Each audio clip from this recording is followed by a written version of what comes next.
चित्त माझे. साधूच्या जवळ बसल्यावर कोणत्या गप्पा मारल्या पाहिजे? साधूचा क्षण आणि अन्नाचा कण वाया घालायचा नाही. अन्नाचा कण वाया घालायचा नाही. उतना ही लो थाली में कि फेकना न पडे नाली में.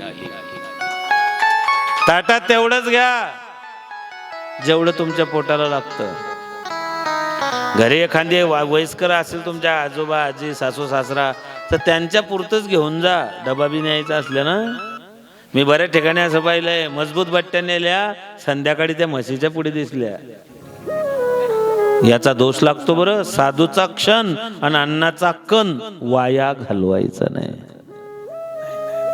अन्न देवता रुष्ट होते.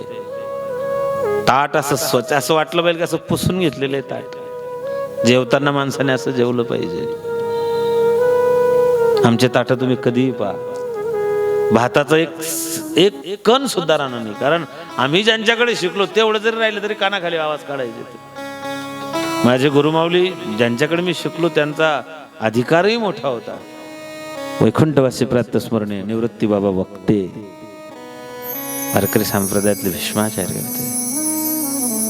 माय बापू महाराजांच्या जवळ आलो. महाराज लय पाप झालो आतापर्यंत. बऱ्याच लोकांना वाटतं महाराज मी गेल्यावर मागच्यांचं कसं होईल. त्याला म्हणा तू निघ मागचे तेल लावून चपात्या खाते. कोणत्या भ्रांतीत आहे तुम्ही. काही फरक पडत नाही आपण गेल्यानंतर. आपल्याला आपण आहोत तोपर्यंत वाटतं की माझ्यामुळे. अजिबात नाही माय बापू. या भ्रमातून बाहेर निघण्याकरताच रामकथा आहे. याला वाईट वाटलं की महाराज जी बायको मी आजपर्यंत माझ्या सुखदुःखात सहभागी तिने नकार दिला हो. आता माझा उद्धार कसा होईल. मी तरुण कसा जाईल महाराज. काही करू नको. जगात एवढं पाप जन्माला आलं नाही रे की ज्या पापाला नाश करण्याचं सामर्थ्य भगवत चिंतनात नाही.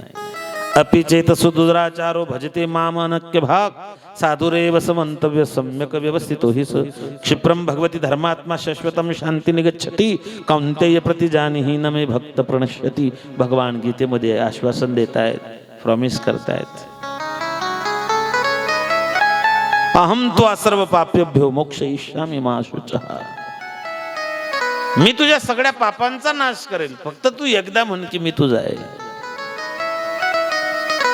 देवाला म्हणा की मी तुझा आहे आणि तुम्ही त्याला सांगा देव माझा माझा माझा देव माझा माझा माझा देव माझा मी देवाचा.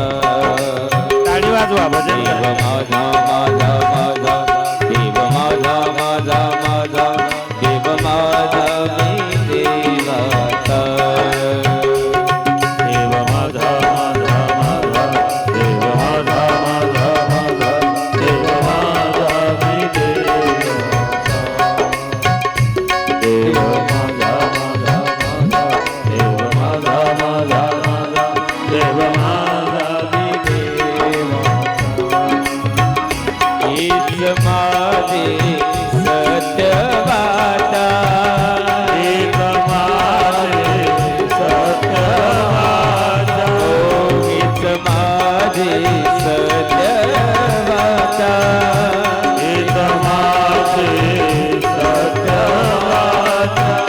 देव माझा माझा माझा देव माझा माझा माझा देव माझा मी देवाचा. देव माझा माझा माझा देव माझा माझा माझा देव माझा मी देवाचा. देव माझा माझा माझा देव माझा माझा माझा देव माझा मी देवाचा. देव माझा मी देवाचा. देव माझा आहे मी देवाचा आहे.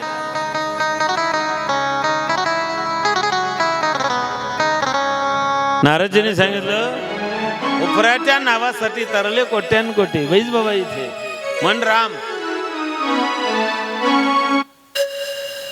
तो मरा म्हणायचा मरा. मग का ज्याला राम म्हणतायत मरा म्हणतायत त्याला राम कसं काय म्हणता येत नव्हतं. मरा राम याचा अर्थ असा आहे ज्याने आयुष्यभर देवाचं नाव घेतलंच नाही एकदम तोंडात देवाचं नाव येत नाही.